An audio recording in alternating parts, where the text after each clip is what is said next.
आभार ज्ञापन का कार्यक्रम था।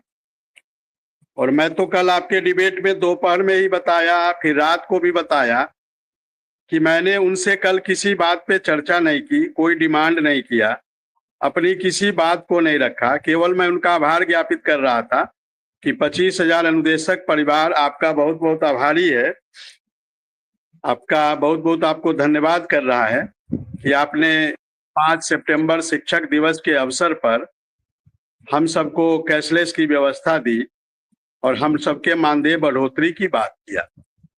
हम तो किसी बात पे चर्चा कर रहे थे और इसी बात को मैं कई बार उनसे कह रहा था। मैं पढ़ के सुना देता हूं विक्रम सिंह, बुरा मत मानना, एक मैसेज बड़ा खराब है, सुन लीजिए।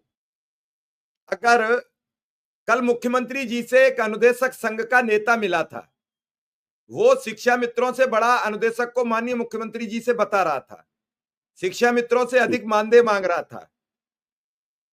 जब मुख्यमंत्री जी उसको शिक्षा मित्रों के संबंध में बताए और उसको बढ़िया से पाठ पढ़ाए, तो उसको अपने गंजेपन का एहसास हो गया। शिक्षा मित्र भले प्राइमरी में, लेकिन अंशकालिक नहीं, जय भवानी। पता नहीं कहां से ये लोग लाते हैं।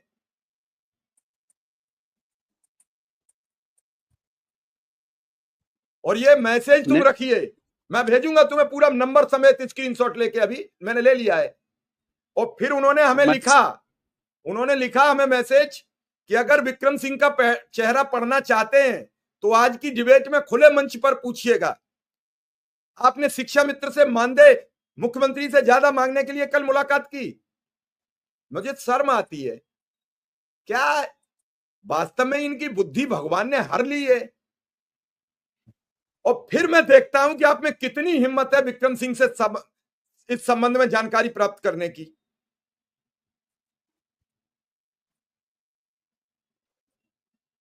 अब बताइए, विक्रम सिंह हमारी हिम्मत को चैलेंज दे रहे हैं। इनकी भाषा तो नहीं, विक्रम सिंह से हमने कर्ज ले रखा है, जो हम विक्रम सिंह से सवाल नहीं करते हैं। विक्रम सिंह से रोज हम, इनकी भाषा तो इस प्रकार से लिखी गई है जैसे लग रहा है कि वहां पर उपस्थित थे। ये वहां पे ये लग रहा है कि वहां मौजूद थे। मैं इनका पूरा नंबर भेज दूंगा, बात कर लेना, उनके पास भी आपका नंबर है। मैंने कहा अगर ये तय करना चाहते हो तो आप उनसे बात कर लीजिए, मैं क्या इसमें बता पाऊंगा। अब वो फोन नहीं उठा रहे, मैं 3 बार से लगा रहा हूं, मैं कह रहा हूं डिबेट में आ जाओ। हद कर दिया इन लोगों ने। देखिए सर, आज जो अनुदेशक शिक्षा मित्र संक्रमण काल से गुजर रहा है तो उसके जिम्मेदार कहीं ना कहीं ऐसे लोग नहीं, वो शिक्षा मित्र हैं, वो दिन भर हमें ज्ञान देते हैं। कहीं की खबर हमें भेजना, कहीं का ये सवाल कर लो, आज इसको जोड़ लो, हमें दिन भर ज्ञान देते रहते। लेकिन मैं सोचता हूं सब पीड़ित हैं, किसी से बात न की जाए। आज मैंने उन्हें फोन लगाया, मैंने कहा भैया क्या बात है। और ये खुद के अपने लिए संकट उत्पन्न कर रहे हैं।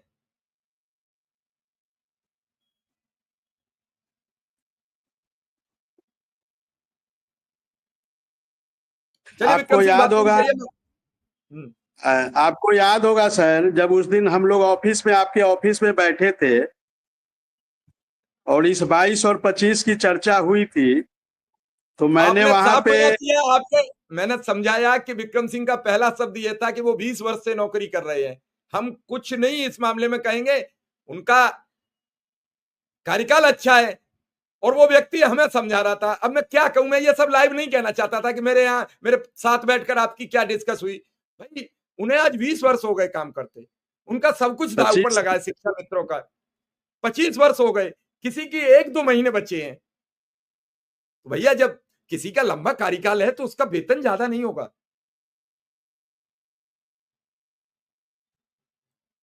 नहीं सर, और ये सरकार तय करती है, ये सरकार का काम है तय करना सर, न सर, किसका मानदेय कितना होगा, किसका वेतन कितना होगा, ये सरकार तय करेगी ना। अरे अभी तो किसी के लिए कुछ तय नहीं हुआ, अभी तो किसी के लिए कुछ तय नहीं हुआ, पहले से ही रोके मरे जा रहे हो। कुछ हो तो जाने दो। जो भी तय होगा ये सरकार तय करेगी, हम आप कौन होते हैं इसको तय करने वाले। चलिए आगे अच्छी बात और कीजिए। हम तो उस दिन इन खराब बातों को पूरी ताकत से शिक्षा मित्र और अनुदेशक का जो संघ इकट्ठा हुआ है वो इकट्ठे रहो, मिलजुल कर बात आगे बढ़ाओ। जी सर, जी सर, आ जाइए। अरे आ जाओ, थोड़ी देर 10 मिनट के लिए आ जाओ। ठीक ठीक। विधायक जी आ रहे हैं, अभी लखनऊ से वापसी हुई है, तो मैंने कहा क्या क्या रहा। असल में समस्या क्या है विक्रम सिंह, सबसे बड़ी, ज्यादा ज्ञान भी बहुत नुकसानदायक होता है और इनकी गलती नहीं है। ये बेचारे रोज सुन सुनकर, रोज बातें सुन सुनकर थक चुके हैं, तो उन्हें हर चीज में कमी ही नजर आ रही है। समझ रहे हो?